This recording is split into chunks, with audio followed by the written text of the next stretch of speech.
In the annals of history, certain conflicts stand out for their sheer absurdity. The year was 1932, the location Western Australia, the combatants Australian soldiers armed with Lewis machine guns versus a formidable enemy, the emu.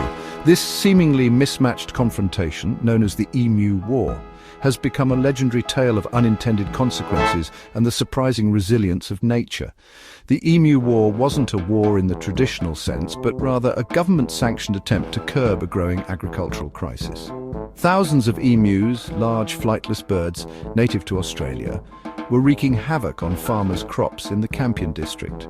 Driven by drought and the promise of cultivated land, these feathered invaders descended upon wheat fields, devouring valuable grain and leaving a trail of destruction in their wake.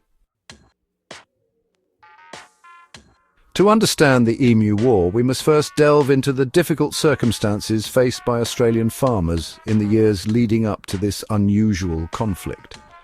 World War I had just ended, and many returning soldiers, promised land for their service, found themselves struggling to make a living in the vast Australian outback. The government encouraged these veterans to cultivate wheat, hoping to boost the nation's economy.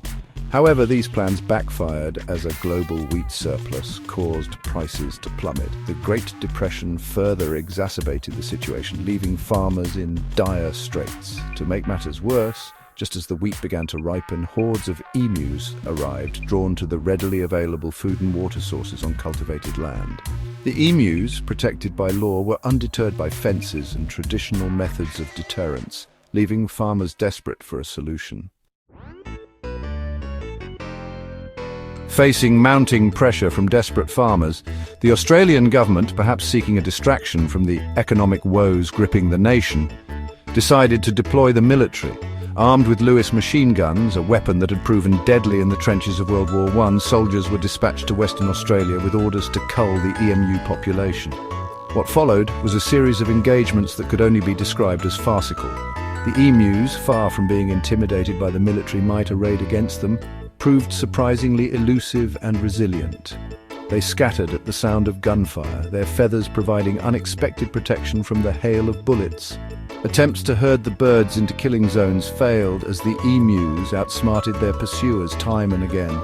Newspapers across the globe, hungry for any news that offered a respite from the grim realities of the Depression, seized upon the story, chronicling the war with a mixture of amusement and disbelief.